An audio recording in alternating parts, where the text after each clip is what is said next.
What a strange start it was this morning, as riderless military horses, one of which appeared to be covered in blood, were seen charging through central London after bolting during morning exercises. During the exercise, the horses apparently were spooked by noise from nearby building works. 4 soldiers were thrown from their saddles and 5 horses ran loose, smashing into vehicles and bringing parts of the capital to a standstill. The horses were recaptured at the junction outside Gordon House in Chelsea, where a large patch of blood and horse manure could be seen. talkTV's correspondent Oliver Whitfield-Mirchich has the latest from the scene. Hello, Ollie. Good afternoon to you.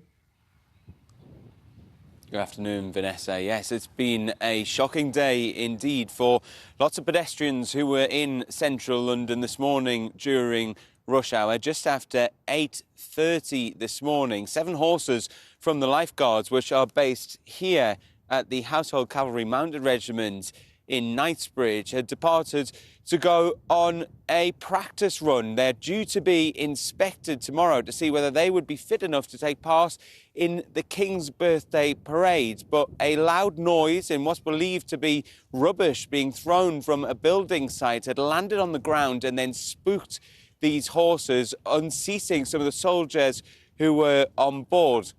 What's then transpired is what bystanders and onlookers have described as mayhem in the capital. The horses going on a rampage right through central London, starting off in Victoria outside of a hotel in central London. One of the horses smashing into multiple vehicles, including a double-decker tourist bus and a taxi. The horses have then continued on their journey, going right past Aldwych, eventually going past Fleet Street. And in videos that could be seen online, one of the horses had loads of blood right across its front. 2 of those horses have then ended up in Limehouse. Now, that is a distance of some 4 miles away from where this all first started in Belgravia, and the incident didn't come to an end until 10:30 in the morning, so 2 hours in total.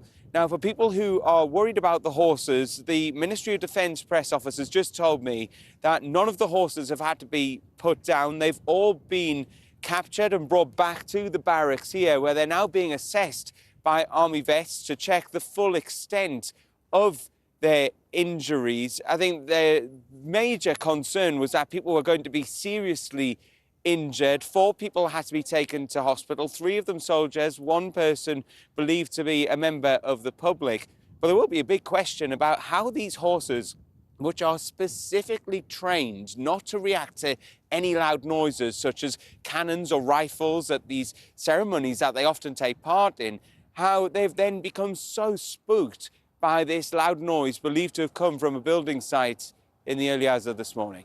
Ollie, I think what many people want to know, and forgive me for asking you such a gruesome question, I'm sorry, but it does concern people very much, is whether the blood so vividly dripping from that white horse is the horse's blood or the blood of one of the soldiers that was mounted on the horse before it was thrown off. Does anybody have any idea whose blood or which blood that is?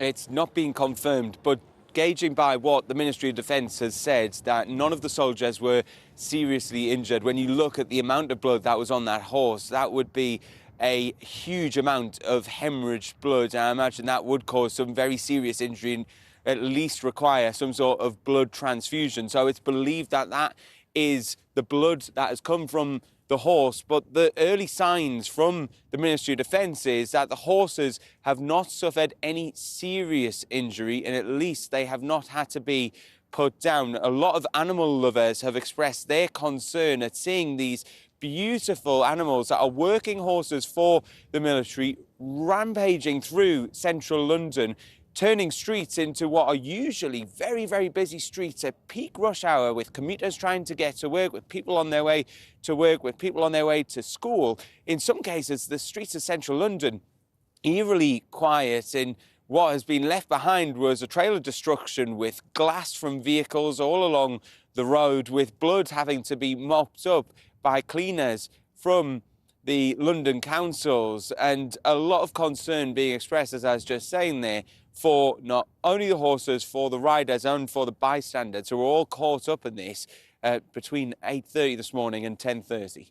I certainly think, Ollie, that one of the pauses for thought today as a result of that unbelievable spectacle, and obviously for the people who were there, it was far more than a spectacle, but for everybody else watching, it was quite remarkable. We've never seen anything like that before, is how fortunate we have been that on all those incredibly formal occasions, like the King's coronation, like the funeral of the late Queen, like royal weddings, where we have seen those horses in procession marching so absolutely exactly to time and so perfectly trained that they look almost as if they're automata. You know, they're kind of almost wound up, you know, robotic horses. They are so unbelievably trained and so perfect in their execution.